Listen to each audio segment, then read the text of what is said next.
Nessa aula, nós vamos conhecer alguns tipos de arquitetura que existem. Vamos falar um pouquinho sobre as vantagens e desvantagens de cada um deles.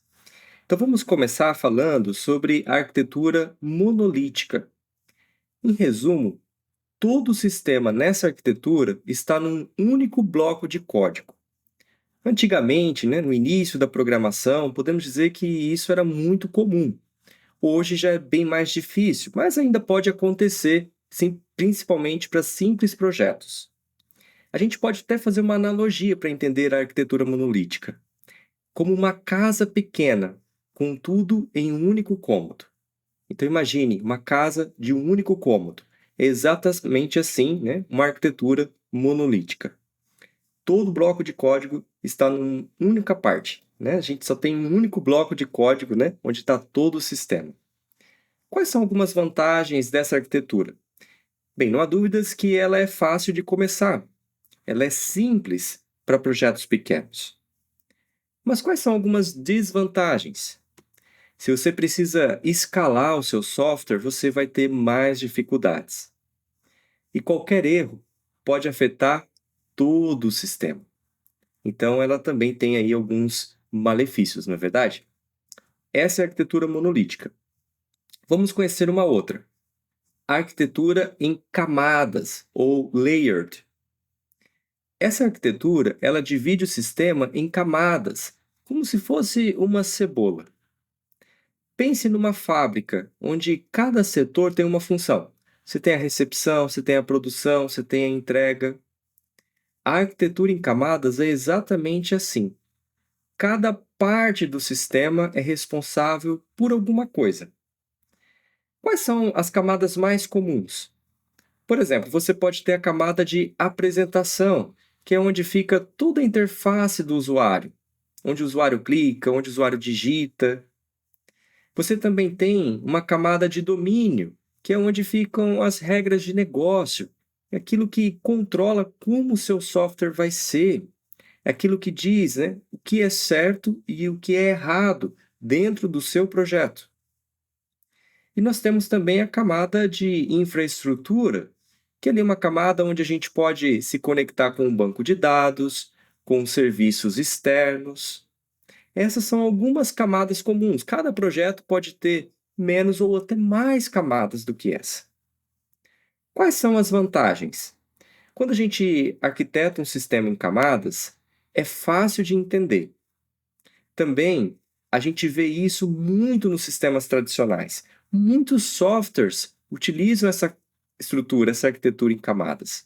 Então, se você conhece essa arquitetura em camadas, na maioria dos softwares tradicionais, você vai conseguir entender como ele funciona de uma forma bem simples.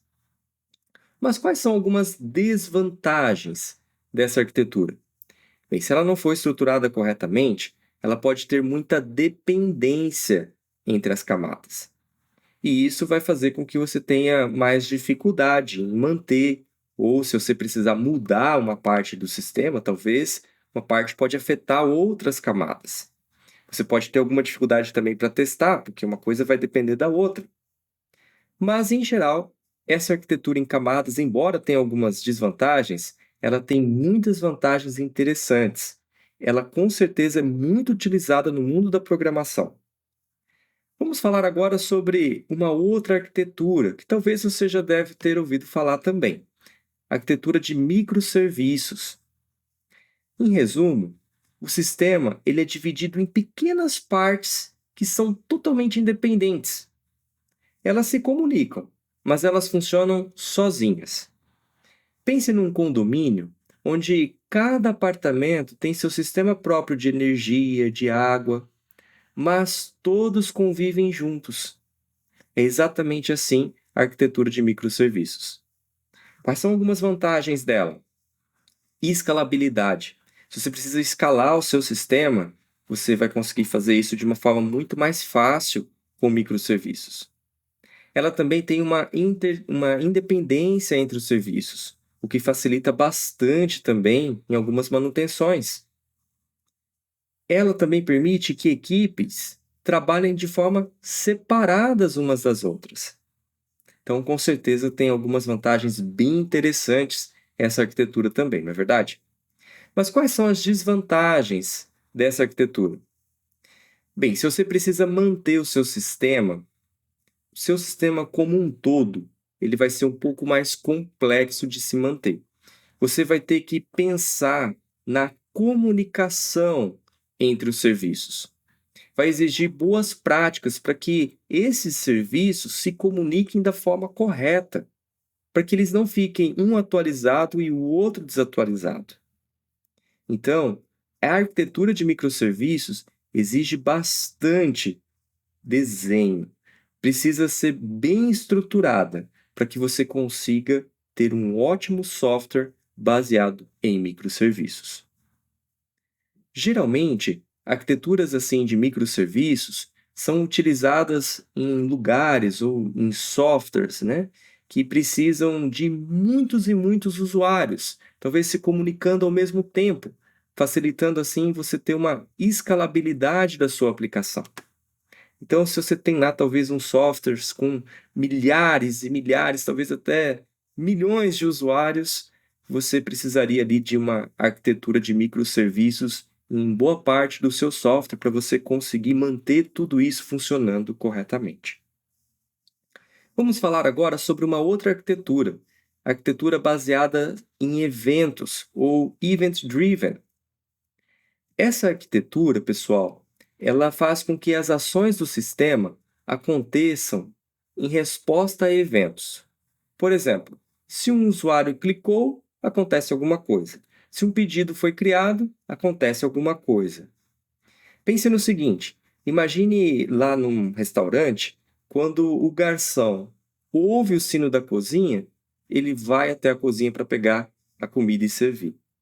Então, é exatamente assim como funciona a arquitetura baseada em eventos, né? Então, assim que acontece um evento, né, assim que é disparado uma notificação, algo acontece em resposta àquele evento. Quais são algumas vantagens dessa arquitetura? Bem, ela é muito flexível, não há dúvidas. Ela também é muito boa para sistemas que precisam reagir a muitas coisas. Então imagina lá que você tem um sistema, né, que quando acontece algo, muitas coisas precisam acontecer. Essa arquitetura baseada em eventos é algo que vai te ajudar bastante. Mas quais são algumas desvantagens? Bem, pode ser difícil de você rastrear tudo o que aconteceu. Então, numa arquitetura baseada em eventos, né, publicou um evento, uma notificação, várias coisas podem acontecer em resposta àquela notificação. E você pode ter dificuldades de rastrear ou de entender a ordem em que elas aconteceram. Então, isso gera uma complexidade maior no seu controle ali de fluxo, né, desses eventos. Então, assim como as outras, a arquitetura baseada em eventos também tem vantagens, mas também tem desvantagens. Bem, nós falamos aqui sobre algumas arquiteturas, as mais conhecidas. Talvez você esteja se fazendo a seguinte pergunta: qual arquitetura devo escolher? Qual que é a melhor? A resposta, pessoal, é que depende. Não tem, né, uma resposta mágica para essa pergunta. Cada arquitetura, ela tem o seu contexto ideal.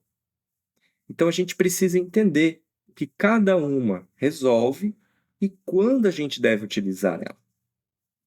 Mas é engraçado que, normalmente, embora a gente tenha ali as arquiteturas, cada projeto a gente vai se basear em uma arquitetura e fazer algumas adaptações para que ela se encaixe melhor no seu projeto. Então, pessoal, aquelas arquiteturas que nós vimos, elas não são como uma lei. Eu escolhi uma, eu tenho que usar ela exatamente daquele jeito. Dificilmente você vai ver projetos, softwares assim. Normalmente, você vai ver arquiteturas que se baseiam em uma determinada ali, né? Um projeto que se baseia em uma determinada arquitetura, mas que tenha características de outras arquiteturas. Por exemplo, talvez você pode construir um software em multicamadas, mas para algumas partes dele específicas, que talvez precisam de muito processamento, né, de muitas pessoas utilizando, talvez você pode fazer com que uma parte dele seja em uma arquitetura, diferente da de camadas, talvez uma microserviços, ou talvez até mesmo você precise em algumas partes do seu software, uma arquitetura ali baseada em eventos. Então, a resposta é exatamente essa. Qual arquitetura devo escolher? Depende do seu projeto. E às vezes você vai acabar misturando ou utilizando mais de uma arquitetura. E no nosso template que nós vamos criar aqui nesse curso, qual o tipo de arquitetura que nós vamos utilizar nele?